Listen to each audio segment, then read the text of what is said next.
the Global Memory Project. Dr. Cassian Roarke is a historian, but not the kind who writes books or teaches lectures.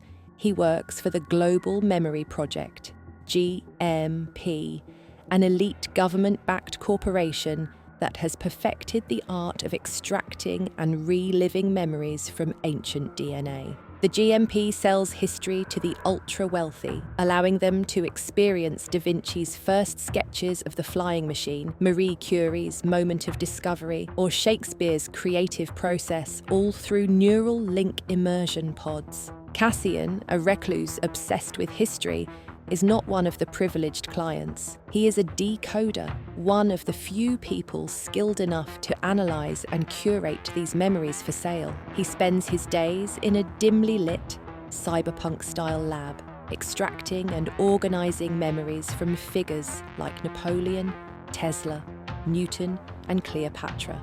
One day, while preparing a new collection of memories for a high-profile client, Cassian stumbles upon an anomaly in the neural imprints of several famous minds: Leonardo da Vinci, 1452 to 1519, Nikola Tesla, 1856 to 1943, Albert Einstein, 1879 to 1955, Cleopatra VII, 69 to 30 BC, Joan of Arc, 1412 to 1431, Isaac Newton, 1643 to 1727, Socrates, 470 to 399 BC. All of them have an identical genetic sequence embedded in their neural records, a hidden set of memories that do not belong to them. Curious, Cassian dives into the data, activating the immersion pod to experience the memories firsthand. Cassian selects Nikola Tesla's neural imprint. Inside the pod, he experiences a hyper-realistic first-person memory sequence. Tesla is in his New York lab, 1899. Thunder rumbles outside. He sketches a bizarre symbol, something that does not fit with his usual electrical schematics. As Cassian watches, Tesla's hand trembles and he pauses, suddenly aware of something unseen. Then, Tesla turns and looks directly at Cassian. "You should not be here." The memory shatters, and Cassian is violently ejected from the pod. The lab's alarms blare. Someone is watching him. Shaken, Cassian scans more historical figures. Each of them, at some point in their life, sketched the same symbol Tesla did: a spiral, a fractal, an ancient geometric cipher that recurs throughout history. He searches historical records and finds it hidden in Da Vinci's notebooks, carved into the walls of the Great Pyramid, and etched in the margins of Newton's Principia Mathematica. Something or someone has been implanting knowledge into humanity's greatest minds. Cassian confides in Dr. Elise Van, a fellow historian at GMP.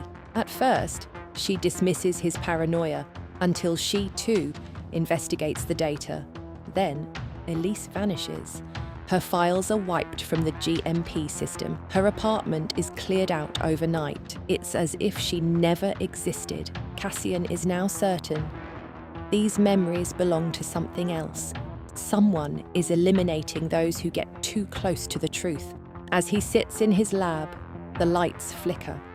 His nose starts bleeding. A sharp pain erupts in his skull. Then, a new memory floods into him. Cassian is no longer himself. He stands in a Roman palace. Through Cleopatra's eyes, he watches Julius Caesar speak. But suddenly his vision shifts. She sees through time glimpses of Tesla, Newton, and Da Vinci, all experiencing the same awakening. "We are one mind," a voice whispers. Cleopatra turns to a mirror, and in her reflection, she does not see herself.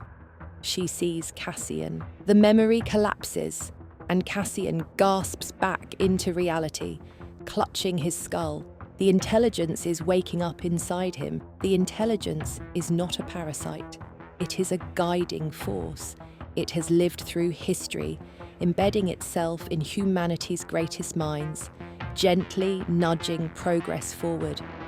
But each time it grows too powerful, someone ensures its host is destroyed. Socrates was executed, Joan of Arc was burned at the stake, Tesla died penniless, erased by history. And now, Cassian is next. The GMP's private security force arrives. The building is put into lockdown. A voice inside Cassian whispers, "They will kill you, just like the others." Cassian has two choices: expose the truth, release the memory data to the public, proving that humanity's greatest minds were all part of an ancient intelligence.